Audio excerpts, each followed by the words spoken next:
오늘 우리에게 주신 말씀은 여호수아 8장 30에서 35절입니다.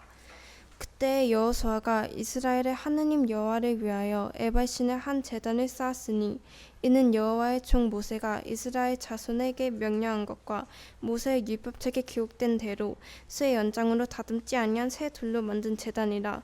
무리가 여호와께 번제물과 화목 제물을 그 위에 드렸으며 여호수아가 거기서 모세가 기록한 율법을 이스라엘 자손의 목전에서 그 돌에 기록하매 온 이스라엘과 그 장로들과 관리들과 재판장들과 본토인뿐 아니라 이방인까지 여호와의 언약궤를 맨 레위 사람들이 제사장들 앞에서 궤 좌우에 서되 절반은 그리심 산 앞에 절반은 에발산 앞에 섰으니 이는 전에 여호와의 종 모세가 이스라엘 백성에게 축복하라고 명령한 대로 함이라.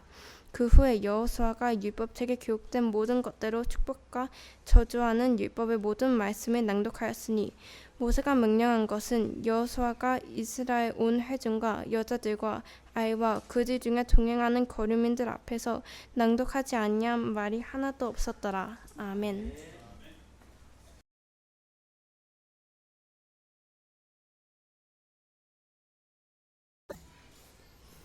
예, 우리가 일상을 살아가면서 쓰는 여러 가지 단어 가운데에 조금 잘 아는 것 같지만 잘 알지 못하는 단어들이 가끔 있습니다. 저는 그 단어 가운데 하나가 사이비라고 하는 단어가 조금 우리가 조금 헷갈려 할 수 있습니다. 뭐 우리가 주로 사용하는 것은 어떤 사람이 올바른 기자가 아닐 때 그를 사이비 기자다.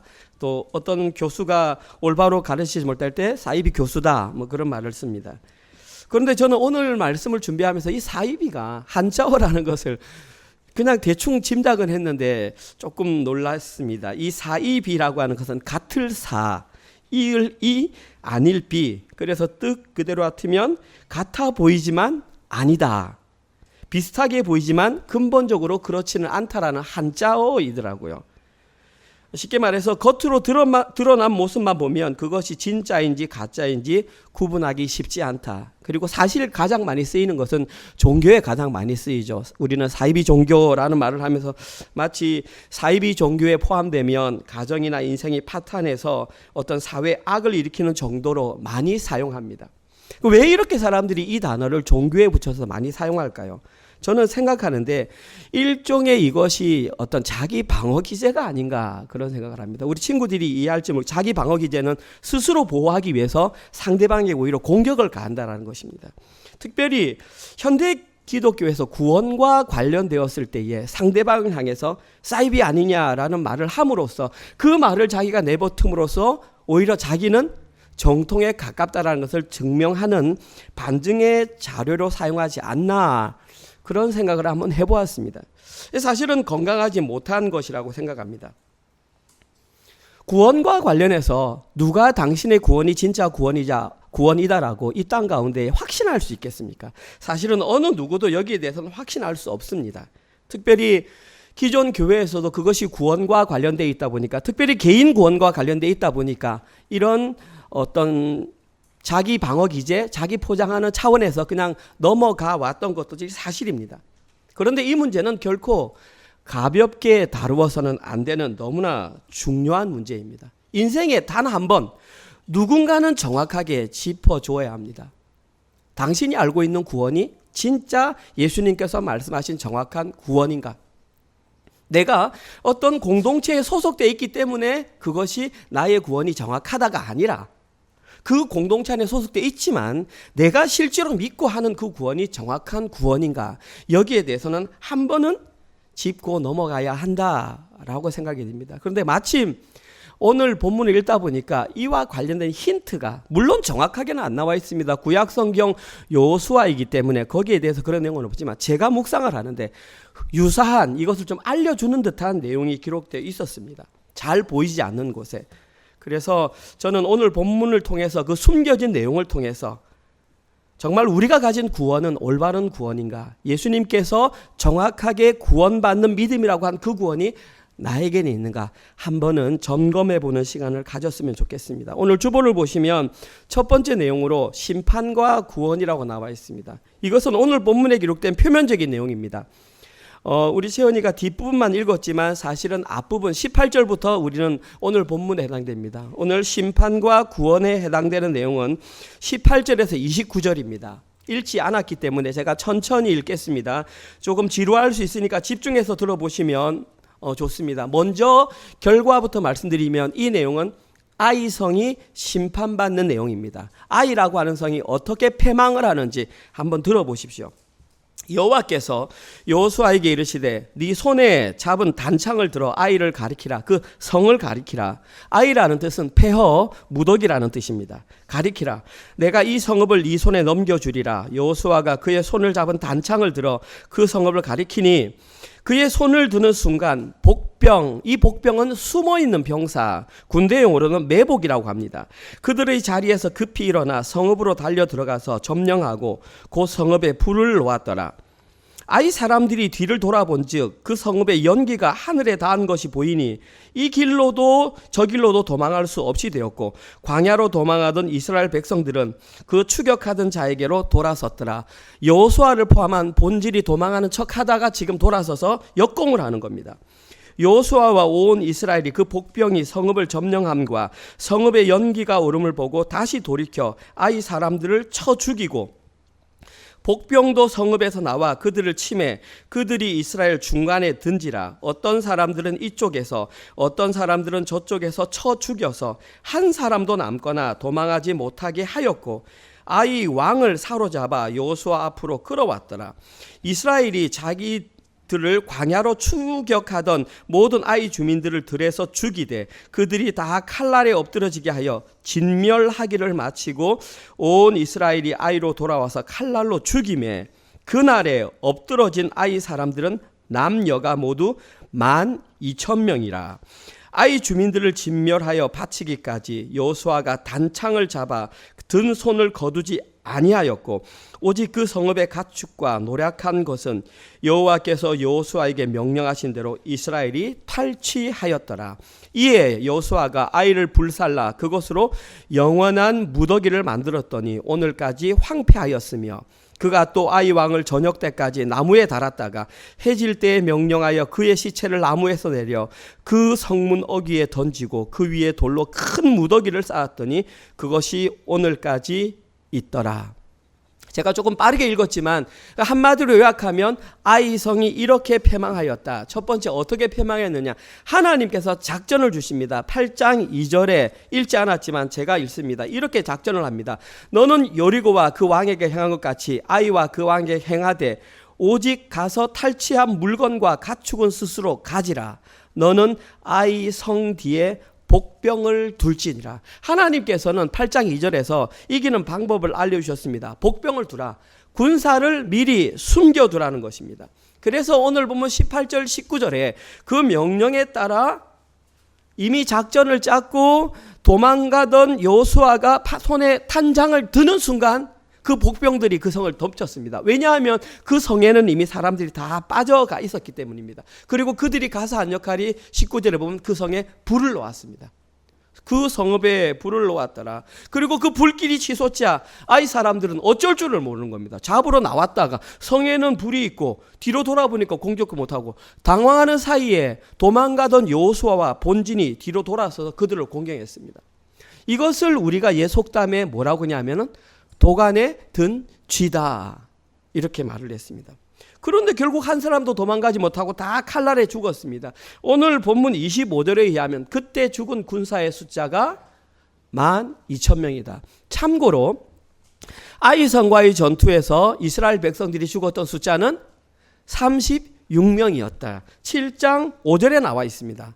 겁없이 갔다가 36명이 죽었고 복수를 했는데 12,000명이 죽었습니다. 뿐만 아니라 그 왕을 붙잡아 가지고 나무에 매달았습니다. 그리고 저녁 해질쯤에 다시 내렸습니다. 왜냐하면 사람을 나무 위에 매달면 땅이 더러워진다는 그런 풍습이 있었기 때문에 끌어내려 가지고 돌무더기를 만들었고 패배의 증거로 삼았습니다.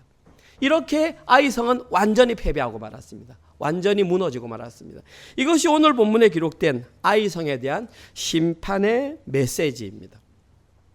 그런데 한번 생각해 보십시오.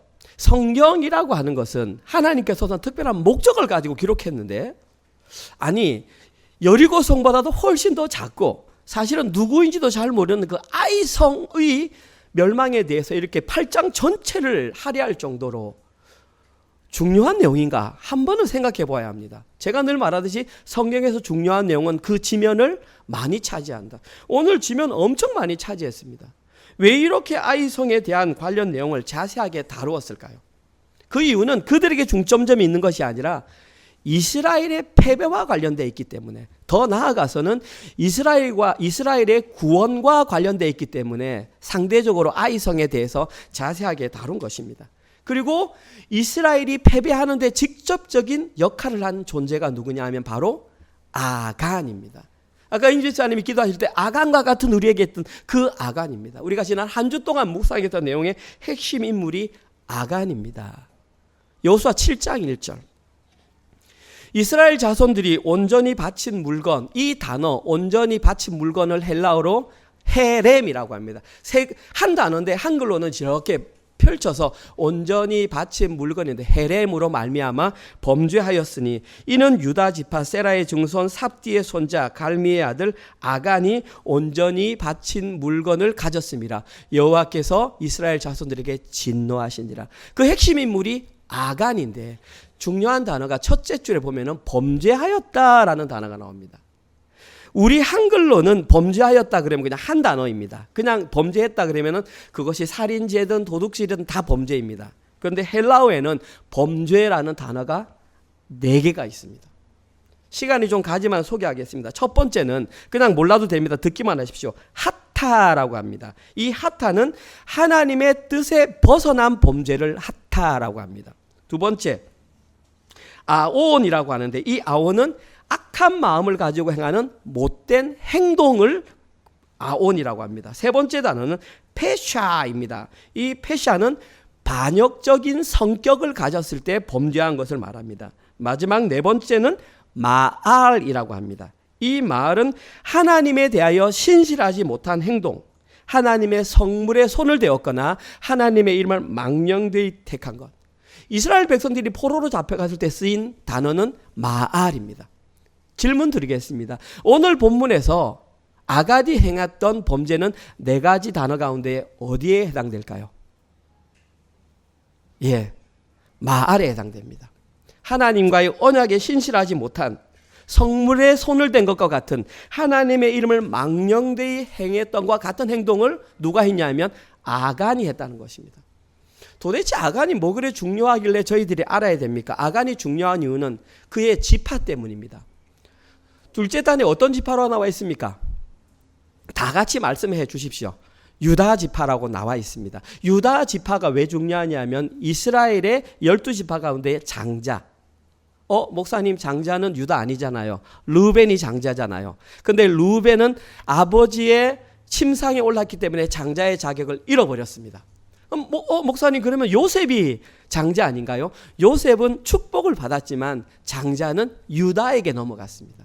더 놀라운 사실이 뭔 줄 아십니까? 저 때에 여호수아와 함께 살아있던 유다 할아버지가 있었습니다. 그 이름은 갈렙입니다. 유일하게 살아남은 사람 여호수아와 갈렙. 보십시오.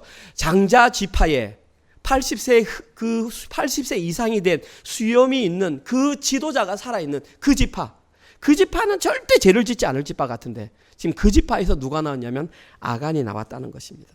그것도 그냥 죄가 아니라 하나님의 언약과 관련된 범죄를 저지름으로 말미암아 여기에 주인공이 되고 말았습니다. 하나님께서는 여리고 전쟁에 앞서서 너무나 분명하게 여리고의 모든 것을 진멸하고 불태우라 명령했는데 아간은 전쟁을 하는 가정 가운데에 눈에 뭐가 보였냐면 시날산 외투 한 벌이 보였습니다. 지금으로 말하면 세상에서 가장 비싼 밍크 코트입니다. 그리고 그것은 누구만 입냐 하면 여리고 왕만 입을 수 있습니다. 다시 말해서 우연히 아간이 정복한 곳이 왕궁이었고 그 왕궁에서 왕이 입던 외투를 본 겁니다. 견물생심, 마음이 생겨서 그걸 자기가 취하고 뿐만 아니라 은 200세겔과 금 50세겔을 도둑질하였습니다. 자, 그 결과 이스라엘 백성들은 여리고 성과는 비교할 수 없는 터무니없는 작은 성 아이성 전투에서 실패하고 말았습니다.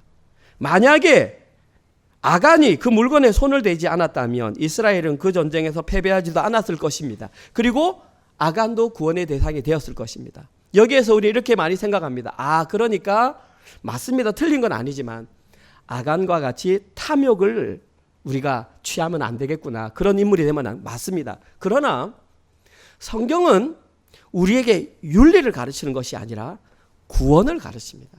오늘 본문에 기록된 이 아간의 행동도 탐욕을 갖지 말라는 윤리적인 내용보다는 구원의 깊은 방점이 있습니다. 무슨 말이냐 하면 나 유다집하고 갈렙 할아버지 살아계시고 나는 당연히 구원받을 것이니까 내가 이것 좀 훔친다고 해서 나의 구원에 어떤 결정의 문제가 될까라는 방심이 있었다라는 것입니다. 그러나 이것은 철저한 착각이었습니다. 하나님의 구원의 방식은 그렇게 이루어지지 않는다라는 것입니다. 하나님의 구원의 방식은 너무나 분명하게 그의 혈육적인 조건, 외형적인 조건과는 아무런 상관이 없다라는 것입니다. 여러분들은 알고 계시니까 별로 안 놀라겠지만 여러분들이 구약시대의 유대인이고 지금 현재의 시오니즘을 믿고 있는 유대인이라면 깜짝 놀라야 합니다. 아니, 혈육적인 유대인이 구원의 조건이 아니라고 깜짝 놀라야 합니다. 왜냐하면 그들은 100% 확신하고 있기 때문입니다. 그런데 오늘 본문은 우리에게 명확하게 말합니다. 육적인 혈육 관계가 구원의 조건이 될 수 없다. 구원은 오직 비밀, 하나님의 은혜에 의해서 언약의 관계에서만 이루어진다. 오늘 보면 첫 번째 심판이 우리에게 나타내는 것은 구원이 아이성의 심판이 우리에게 나타내는 것은 구원이 무엇인지 나타낸다. 구원은 첫째 혈육적인 조건으로 이루어지는 것이 아니다. 혹시 그런 생각 가진 분 계시다면 오늘 고치시기 바랍니다. 두 번째 내용은 구원의 모습입니다. 오늘 본문의 구원의 모습은 방금 채연이가 읽었던 30절과 35절에 나와 있습니다. 시간 관계상 제가 다시 읽는 것은 생략하겠습니다. 그 30절에서 35절에 기록된 내용은 뭐냐 하면 아이성 전투에서 승리를 경험했던 이스라엘 백성들이 여호수아의 주도하에 에발산에다가 한 제단을 쌓습니다. 아까 읽었습니다. 제단을 쌓아서 거기에서 축복과 저주의 이것을 했습니다. 근데 중요한 것은 이것을 내가 승리했으니까 내가 지도자니까 여호수아가 임의대로 한 것이 아니라 가나안 땅 정복하기 전에 모세가 죽기 전에 모압 평지에서 예언이 아니죠. 유언처럼 지도자인 여호수아에게 너 거기 정복하면 에발산이라고 있다. 그 에발산에 도착하면 이것을 해야 돼. 신명기 27장과 28장에 그것을 기록해 두었습니다. 그리고 축복을 선언하고 저주를 선언해 했습니다. 제가 그 일부를 읽어드리겠습니다. 신명기 27장 1절에서 8절입니다. 모세가 한 내용입니다. 모세와 이스라엘 장로들이 백성에게 명령하여 이르되 내가 오늘 너희에게 명령하는 이 명령을 너희는 다 지킬지니라. 너희가 요단 건너 내 하나님 여호와께서 내게 주시는 땅에 들어가는 날에 큰 돌을 세우고 석회를 바르라. 요단을 건넌 후에 이 율법의 모든 말씀을 그 위에 기록하라. 그리하면 내 하나님 여호와께서 내게 주시는 땅 곧 젖과 꿀이 흐르는 땅에 네가 들어가기를 네 조상들의 하나님 여호와께서 내게 하신 말씀대로 하리라. 너희가 요단을 건너거든 내가 오늘 너희에게 명령하는 이 돌들을 에발산에 세우고 그 위에 석회를 바를 것이며 또 거기서 내 하나님 여호와를 위하여 제단 곧 돌단을 쌓되 그것에 쇠 연장을 대지 말지니라. 너는 다듬지 않은 돌로 내 하나님 여호와의 제단을 쌓고 그 위에 내 하나님 여호와께 번제를 드릴 것이며 또 화목제를 드리고 거기에서 먹으며 내 하나님 여호와 앞에 즐거워하라. 너는 이 율법의 모든 말씀을 그 돌들 위에 분명하고 정확하게 기록할지니라. 제가 일부만 읽어드렸습니다. 모세가 유언한 내용은 세 가지로 볼 수 있습니다. 첫 번째, 너는 요단강에 들어갈 것이다. 들어가면 에발산에 도착할 것인데 그 위에 돌을 세우고 거기에 석회를 발라라. 그리고 그 석회에 율법을 기록해라. 첫 번째 명령입니다. 이 명령에 대해서 오늘 본문 30절과 32절에서는 명확하게 똑같이 순종했습니다. 자, 보십시오. 모세는 실제적으로 행동하라고 명령했고 여호수아는 그 명령한 그대로 오늘 본문에서 정확하게 했습니다. 두 번째, 모세가 명령한 것은 너희는 제단을 만들 때에 쇠 연장을 대지 마라. 쇠 연장이 뭐냐 하면 망치와 정을 말합니다. 망치와 정을 가지고 치면 아름다운 돌을 만들 수 있습니다. 그러나 그런 돌 말고 자연 돌 가운데에 기둥으로 세울 만한 돌을 세워라. 왜? 창조주 하나님은 인간의 인위적인 손에 의해 좌우되는 분이 아님을 알아야 한다. 너희들이 마음대로 주물러 거릴 수 있는 존재가 아니라는 것을 기억하라는 것입니다. 그리고 오늘 본문 31절에서 정확하게 기록합니다. 율법책에 기록된 대로 신명기 27장 쇠 연장으로 다듬지 않은 새 돌로 만든 제단이라. 명확하게 똑같이 말씀대로 순종했습니다. 어떤 것도 토를 달지 않았습니다. 세 번째 모세가 명령한 것은 그 제단 위에다가 번제와 화목제를 드리라. 이 번제와 화목제를 드린다는 것은 번제는 전부 태워드린다. 나 자신 전부를 헌신한다. 하나님께 결단한다. 그런 의미입니다. 그리고 오늘 본문에서 31절에 모세의 명령대로 하나님께 번제와 화목제를 정확하게 하나님께 올려드렸습니다. 제가 읽지는 않았지만 이 이후에 여러 가지 명령들이 있습니다. 그 명령들이 오늘 본문 뒤에 나와 있는데 여호수아에서는 여기서 멈추지 않고 모세의 명령에 따라 어떤 일을 하냐 하면 오늘 본문에 나와 있습니다. 절반의 사람들은 에발산에다가 옮깁니다. 그리고 절반의 사람들은 그리심산에 옮깁니다. 그리고 이 산 사이에는 평원이 펼쳐져 있습니다. 한번 상상해 보십시오. 이스라엘 전체 인구가 200만 명입니다.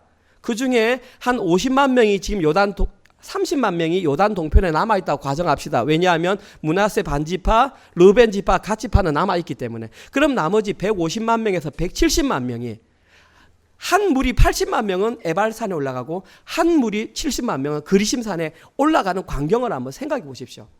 그 광경이 얼마나 장엄하겠습니까? 지금 오늘 본문에서 정확하게 그렇게 합니다.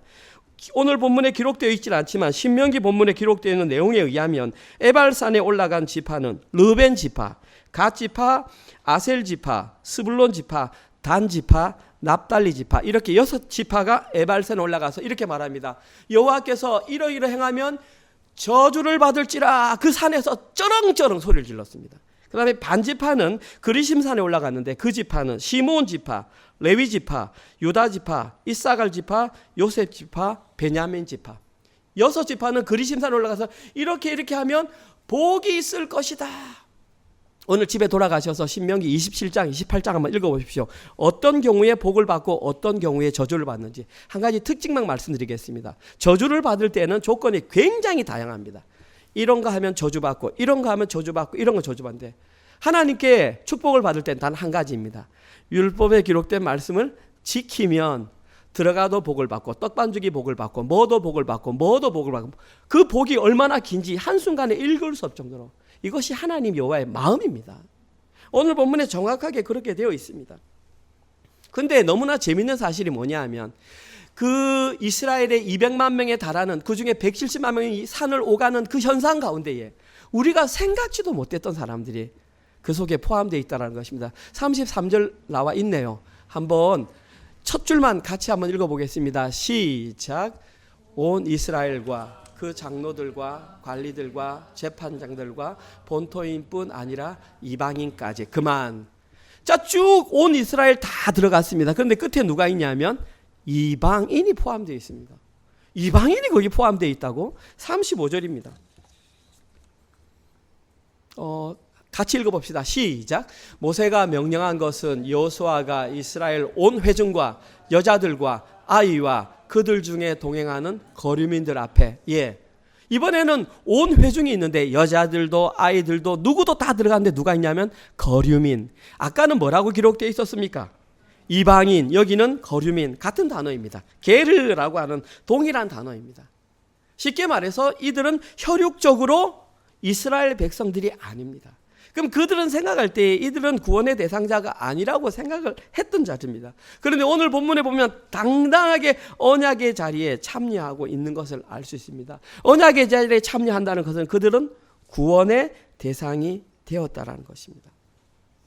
저는 생각해 봅니다. 아마도 그 무리들 가운데 저 구석탱이 어디 한가에 내가 여기 서 있어도 되나 하는 마음으로 라합의 어머니와 아버지와 친척 몇 명이 좀 이렇게 쭈글딱스러운 모습으로 서 있는 것이 상상이 됩니다. 그들은 정확하게 여리고 사람들이었습니다. 패망당해 죽어야 되는데 단순히 정탐꾼을 살려주고 그들과 선대했다는 이유로 이스라엘 민족이 편입이 되었습니다. 그런데 어영부영 따라가다가 저 산 곁에서 내가 여기 서 있어도 나나 죽을 당스럽게 서 있지 않았을까 제가 상상을 해봅니다. 여기에서 우리가 알 수 있는 중요한 구원의 핵심 내용은, 구원은 정말 하나님께서 명령하신 그 내용 가운데에 올바로 서 있는 그 삶대로 실제 살아낸 그 사람이 구원에 포함된다. 아무튼 구원에는 말로 이루어지는 것이 아니라 명령에 실제로 순종한 것이 나타나는 그 사람들이 지금 그 자리에 서 있다. 그가 설령 이스라엘 백성이 아니라 할지라도 여기에는 구원에 포함되어 있다. 이 내용이 오늘 본문을 읽던 구원의 두 번째 중요한 핵심 내용입니다. 오늘 본문은 여기까지 우리에게 알려주고 있습니다. 이제는 우리에게 한번 적용을 해봐야 합니다. 어쨌거나 우리는 한 번은 자신에게 질문해야 합니다. 나는 과연 어느 편에 서 있는가? 첫 번째 있었던 아이성과 같은 그 심판의 무리에 내가 포함되어 있는가? 아니면 에발산과 그리심산에 올라가 있는 유대인의 무리에, 이스라엘의 무리에, 온 회중의 무리에 내가 포함되어 있는가? 한 번은 고민해 봐야 합니다. 어쩌면 이 아침에 제가 이 질문을 드리는 것이 굉장히 불쾌하게 여겨지는 분들도 있을 수 있습니다. 충분히 이해합니다. 나는 아직 거기에 대해서 생각하고 싶지 않고 결정을 내리고 싶지 않은데 왜 내가 이 말을 들어야 하는가라고 생각할 수 있습니다. 그러나 불편하다 할지라도 인생에 단 한 번은 이 질문 앞에 반드시 서야 합니다. 그것이 오늘이든 여러분이 인생을 마감하는 그 육신이 끝나는 마지막 시간이든 한 번은 예외 없이 서야 합니다. 왜냐하면 성경에 그렇게 기록되어 있기 때문입니다. 히브리서 9장 27절 같이 읽겠습니다. 시작.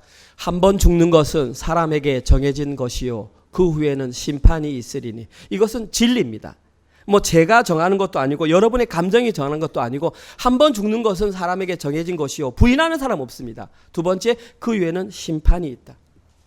자, 만약에 조금만 식견이 있는 사람 같으면 이 내용이 진리라고 와닿는다면 한 번은 고민하게 됩니다. 그것이 오늘이든 그것이 미래이든 아니면 언제이든 한 번은 고민하게 되어 있습니다. 심판의 자리에 설 때에 나는 어느 편에 서 있을 것인가. 그리고 찾는 것을 뭐라고 하냐면 구도자의 길이라고 합니다. 물론 우리가 말하는 기독교의 진리를 찾는 사람도 있겠지만 저것을 보고 불교로 귀하는 사람도 있을 것이고 이슬람으로 가는 사람도 있을 것이고 힌두교로 가는 사람도 있을 것입니다. 그러나 우리가 주장하는 진리는 오직 예수 그리스도 구원의 복음밖에 없습니다. 그런데 이 시대의 교회 안에 어쩌면 불교에도 정답이 있고 이슬람에도 정답이 있고 힌두교에도 정답이 있고 유교에도 정답이 있다라고 말하는 사람들이 교회 안에 있습니다. 우리는 그들을 종교 다원주의자들이라고 합니다. WCC에서 일하는 사람들이 종교 다원주의자들입니다. 그러나 그것은 진리가 아닙니다. 오늘 본문 말씀이에요. 그것은 진리가 아닙니다. 구도의 길을 찾는 데에 관심을 가질 수 있지만 정확한 구원의 방법은 아닙니다. 사랑하는 성도님들께 다시 한 번 더 질문 드리겠습니다. 사랑하는 성도님들은 지금 어느 자리에 서 계십니까? 마음속으로 생각하시겠죠. 나는 구원의 자리에 입장에 서 있겠다. 그럼 제가 다시 한번 여쭙겠습니다. 무엇을 근거로 그렇게 생각하십니까? 나는 십자가 복음에 대한 지식이 있기 때문에? 나는 교회 생활을 오래 했기 때문에? 나는 교회에서 직분을 맡았기 때문에? 나는 교회에 헌금을 많이 했기 때문에? 부모님의 신앙이 좋기 때문에? 나는 성경을 많이 읽었기 때문에? 나는 선교를 다녀왔기 때문에? 우리 집안에 목사 선교사가 많기 때문에? 방금 제가 언급했던 이 어떤 이유도 사랑하는 성도님들이 구원의 자리에 서 있는 증거는 될 수 없습니다. 이유는 여러분이 잘 아십니다. 두 번 제가 앞부분에 설명드리면서 두 가지를 말씀드렸습니다. 하나는 효력적으로는 안 된다. 두 번째는 반드시 삶의 결과물이 있어야 한다고 제가 말씀드렸기 때문입니다. 그리고 이 모든 것을 집약한 것을 우리는 예수 그리스도의 십자가 복음이라고 말합니다. 이번 주 수요일부터 저희 사랑하는 은혜로 장로교회에서는 수요 기도회 시간에 로마서를 강의하기 시작했습니다. 2005년을 들면서 로마서 강의 첫 번째 강의가 로마서 1장 1절에서 17절이었고 사도 바울은 두 가지를 얘기했습니다. 첫 번째, 이 글을 누가 썼는가? 저자 로마 바울을 소개했고, 두 번째 수신자가 누가인가? 수신자를 소개했습니다. 그런데 사도 바울이 얼마나 천재이냐 하면 자기의 저자를 소개하면서 거기에 무엇을 던지냐 하면 복음이란 무엇인가를 던집니다. 오늘 집에 돌아가셔서 로마서 1장 1절에 7절 읽어보십시오. 복음이 무엇인지 이렇게 말합니다. 첫 번째, 복음은 구약시대의 선지자로부터 약속되었다. 두 번째, 복음은 반드시 육신적으로 다윗의 후손으로 온다. 세 번째, 복음은 성결의 영으로 부활해야 한다. 그래서 고린도전서 15장 3절과 4절에서 성육신과 대속과 부활에 관한 것을 집약해 놓았습니다. 이 외에 이 세상에 어떤 것도 구원의 근거가 될 수 있는 것은 없습니다. 그런데 이 시대의 성도라고 생각하는 많은 자들 가운데에 너무나 많은 분들이 구원의 근거를 여기 외에 다른 것에서 찾고 있습니다. 제가 이 자리에서 다시 한 번 더 말씀드립니다. 우리의 구원의 근거는 예수 그리스도의 십자가 복음을 알고 그것을 살아내는 것 외에 구원의 방법은 없습니다. 더 놀라운 거 말씀드릴까요? 구약 시대에도 동일하고요. 예수님이 살아계시던 신약 시대에도 동일하고요. 지금 우리가 살아가는 이 시대에도 동일하고요. 다음 시대에도 동일합니다. 이 진리는 변하지 않습니다. 사도행전 4장 11절에서 12절입니다. 제가 읽겠습니다. 이 예수는 너희 건축자들의 버린 돌로서 집 모퉁이의 머릿돌이 되었느니라. 함께 읽겠습니다. 시작. 다른 이로서는 구원을 받을 수 없나니 천하 사람 중에 구원을 받을 만한 다른 이름을 우리에게 주신 일이 없음이라 하였더라. 아멘. 다른 이로서는 구원을 받을 수 없습니다. 천하 사람 중에 구원을 받을 만한 다른 이름을 준 적이 없습니다. 제가 좀 전에 말씀드렸던 것처럼 아브라함도 예외가 아닙니다. 왜 제가 아브라함을 언급하냐면 아브라함으로 인해서 구약시대 사람들이 넘어갔고 신약시대 사람들이 넘어갔기 때문입니다. 아브라함도 마찬가지로 다른 이로서 구원을 얻은 것이 아닙니다. 창세기 15장 6절 아브라함이 여호와를 믿으니 여호와께서 이를 그의 의로 여기셨고 여호와를 믿으니 15장 6절에 여호와를 믿으니 15장 17절에 여호와가 타는 횃불의 모양으로 예수 그리스도의 모양으로 그 사이를 지나갔다. 아브라함은 그걸 믿었다. 그리고 그것을 의로 여겼다. 저때 아브라함의 나이가 70대였고 아브라함이 할례를 받은 것은 99세입니다. 할례를 받은 것이 증거가 아니라니까요. 그 다음에 아브라함이 이삭을 바친 것은 거의 120세가 되었습니다. 사람들은 아브라함이 이삭을 바쳤기 때문에 구원 아니라니까요. 그 이전에 여호와를 믿으니 예수 그리스도를 믿으니 그것을 의로 여김 받았다니까요. 이로 인해서 많은 유대인들과 예수님 당시의 바리새인들이 오해하고 넘어졌단 말입니다. 그들은 믿음의 조상 아브라함을 육신적 조상으로 아브라함 믿음의 조상으로 생각하고 당연히 그의 후손이면 구원의 대상자라고 오해했다라는 것입니다. 대표적으로 오늘 본문에 아간이 그렇게 했다니까요. 아간이 그 물건을 왜 훔쳤겠습니까? 나는 구원 받았으니까 조금 잘 살고 싶은 거야. 그러니까 이 물건 내가 하나 가진다고 해서 뭐 큰일이 되겠어. 안 됐단 말입니다. 성경을 정말 제대로 봐야 됩니다. 정말 나의 작은 행동 하나하나가 나는 유대인이기 때문에 하나님께서 용서해 주신다? 그렇지 않습니다. 한번 보십시오. 이들이 얼마나 어리석게 했는지. 실제로 발굴학자들이 성전을 발굴했습니다. 발굴을 했는데 성전 옆에 제단이 2개 있습니다. 하나는 여호와를 섬기던 제단, 하나는 바알을 섬기던 제단이 2개가 동시에 나왔습니다. 무슨 말입니까? 하나님께 제사를 드립니다. 제사를 드리면서 나는 구원받은 백성 제사를 드립니다. 하나님께 구원은 받았잖아요. 물질은 바알에게 받아야 되니까 바알에게 다시 제사 드리는 겁니다. 그래놓고 자기는 구원받은 백성이라고 착각하는 거죠. 결과적으로 어떻게 되었습니까? BC 722년에 아수르의 북이스라엘 먼저 멸망하고요. BC 586년에 남유다 바벨론에 정확하게 무너졌잖아요. 성경이 그것을 증명하는데도 불구하고 암흑기 400년을 지나고 신약시대가 되었을 때에 예수님을 만났던 바리새인들이 구약시대의 그들과 똑같이 그렇게 행동을 했습니다. 왜냐하면 우리는 육신적으로 아브라함의 후손이니까, 그리고 모세가 알려준 율법을 잘 지켰으니까. 가장 대표적으로 말하는 게 고르반 아닙니까? 고르반이 뭡니까? 하나님께 드림이 되었으므로 부모님께는 잘 안 해도 된다. 정말 죄송하지만 이 정신 나간 거 아닙니까? 그래놓고 구원받았다고 생각하는 것입니다. 예수님께서 그들 향해 이렇게 말합니다. 마태복음 23장 27절에 28절. 화 있을진저 외식하는 서기관들과 바리새인들이여 회칠한 무덤 같으니 겉으로는 아름답게 보이나 그 안에는 죽은 사람의 뼈와 모든 더러운 것이 가득하도다. 이와 같이 너희도 겉으로는 사람에게 옳게 보이되 안으로는 외식과 불법이 가득하도다. 육신적으로는 아브라함의 자손이기 때문에 구원을 받았고 사람들도 존경을 받고 싶으니까 속에는 가득한 탐심이 가득한 채로 외식과 불법으로 살아가면서 하나님의 백성으로 외식하는 자들아, 이 말을 한마디로 말하면 예수님의 말입니다. 너희가 사입이다. 과연 누가 진짜 사입일까요? 우리는 그러면 여기 속해 있기 때문에 사이비가 아니라고 확신할 수 있을까요?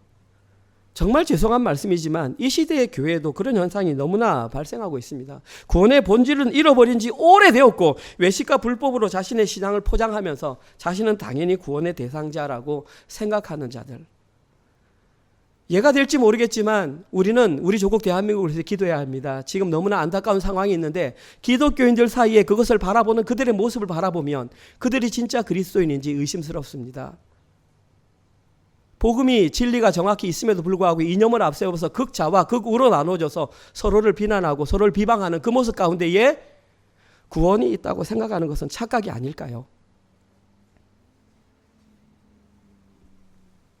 이러한 현상은 예수님께서 말씀하신 구원과는 상당히 거리가 멀어 보입니다. 우리에게도 예외는 아닙니다. 그러면 예수님께서 우리에게 구원에 합당한 자의 모습이 무엇이냐 힌트로 보여주셨느냐? 여호수아에 정확하게 보여주셨습니다. 여호수아 2장 11절입니다. 우리가 듣자 곧 마음이 녹았고 너희로 말미암아 사람이 정신을 잃었나니 너희의 하나님 여호와는 위로는 하늘에서도 아래로는 땅에서도 하나님이시라. 왜 너희의 하나님이냐면 아직 포함이 안 됐기 때문에. 누구의 고백입니까? 라합의 고백입니다. 여리고 사람 이방인 라합의 고백입니다. 우리는 너희 하나님 여호와께서 출애굽한 것을 그 소식을 듣고 마음이 녹아버렸다. 너희들이 살아간 그 40년의 광야 생활을 통해서 우리는 정신을 잃어버렸다. 그리고 우리가 내린 결론이 뭔 줄 아니? 너희 하나님은 위로의 하나님이고 아래 땅에서는 그분이 진짜 하나님이야. 이방인의 입에서 나왔습니다. 그리고 믿었습니다. 어떻게 했냐 하면 그 정탐꾼에게 선대하고 살려달라고 약속 맺었습니다. 그리고 살았습니다. 복음이 무엇인지 하나님이 누구신지 알았습니다. 그리고 믿었습니다. 그리고 살았습니다. 이와 같이 이 시대에 진짜 예수님이 가르쳤던 구원에 합당한 자들은 십자가 복음을 듣고 믿고 사는 자입니다. 그 길이 비록 고난의 길이라 할지라도 기꺼이 예수님과 함께 그 길을 걸어가겠다는 삶의 결단이 있는 자들이 바로 이 시대에 사이비에 속하지 않는 진짜 복음이 말하는 그 하나님의 백성입니다. 저는 강력하게 말씀드립니다. 진짜와 가짜를 구별하는 가장 큰 차이점은 삶의 변화입니다. 그리고 여기서 제가 말하는 삶의 변화는 종교 행위를 말하는 게 아닙니다. 오늘부터 교회 와서 봉사 많이 하라가 아닙니다. 이 삶의 변화는 내 속에 있는 악을 끊어내는 것입니다. 십자가 복음이 들어왔을 때 반응하는 그 악을 끊어내는, 저는 그것을 송구영신 예배 때 고난이라고 말씀드렸고, 그래서 우리는 내년에 복음과 함께 고난을 받자라고 저는 그렇게 말을 했습니다. 그런데 이 시대의 성도라는 자들에게 삶의 변화가 없는 구원이 일상이 되어버린 지는 너무나 오래되었습니다. 오늘 우리 한 번은 정확하게 구분해야 될 때가 되었습니다.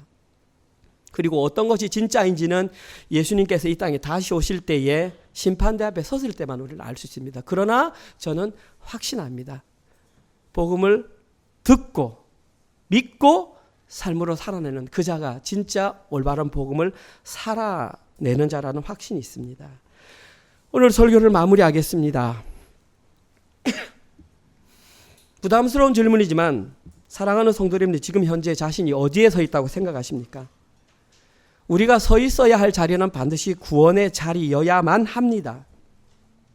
그리고 저희들이 그러한 구원의 자리에 서기 위해서는 반드시 자기 자신에게서 진짜처럼 보이는 가짜를 잘라내야 합니다. 시도해 보신 분들은 알겠지만 그 잘라내는 것이 생각보다 쉽지 않습니다. 저는 이번에 2025년을 시작하며 새벽 기도를 우리가 은혜로 장로교회 시작했는데 저는 그 새벽 기도를 하면서 또다시 느꼈습니다. 이론적으로 아는 것과 실제로 몸이 나와서 하는 것과는 차이가 많구나. 첫째, 사탄의 방해가 장난이 아니었습니다. 제가 구체적으로 말씀드리는 없지만 새벽 기도 못하도록 정말 시작하는 순간부터 금요일 새벽 기도까지 막 새벽 기도를 못하도록 하는데 정말 감당이 안 되더라고요.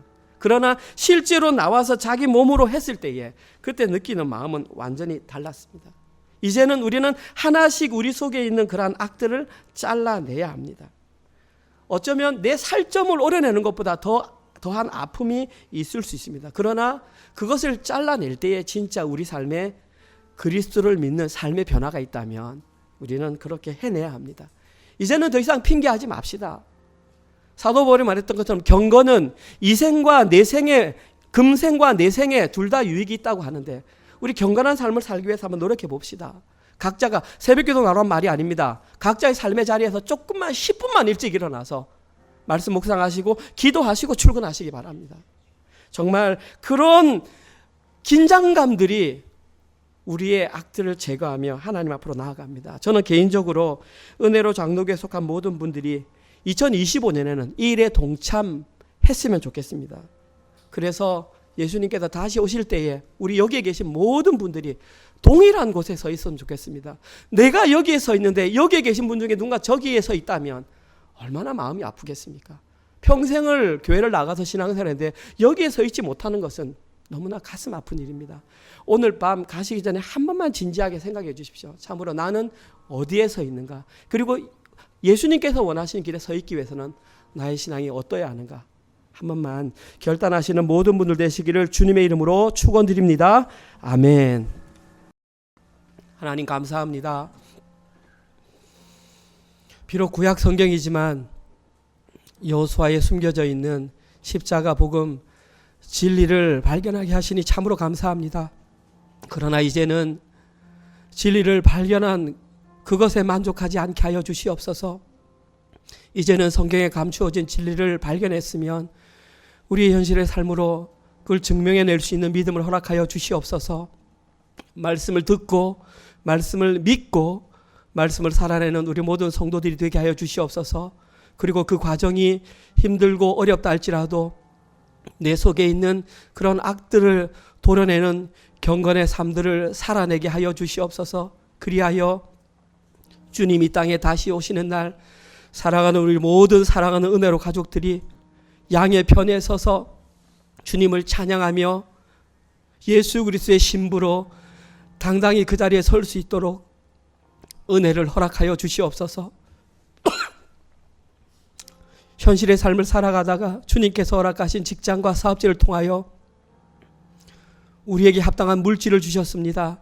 그러나 그 물질이 나의 주인이 아님을 고백하는 마음으로 우리의 신앙의 고백으로 10의 1조와 주정헌금과 감사헌금을 하나님께 올려드렸습니다.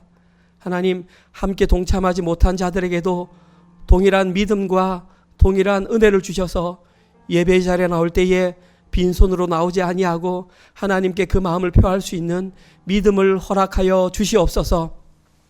이제는 우리 주 예수 그리스도의 은혜와 하나님의 사랑하심과 성령님의 위로교통 감화 깨닫게 하심이 십자가의 복음을 온전히 깨달아 현실의 삶을 통해서 십자가 복음을 살아내기로 결단하는 사랑하는 은혜로 가족들 머리 위에와 특별히 우리의 사랑하는 자녀들 머리 위에 그리고 지금 이 시간에 세계 곳곳에 흩어져서 주의 복음을 증거하시는 사랑하는 선교사님들과 그들의 사역과 그들의 자녀들 머리 위에 지금부터 영원토록 함께 있을지어다.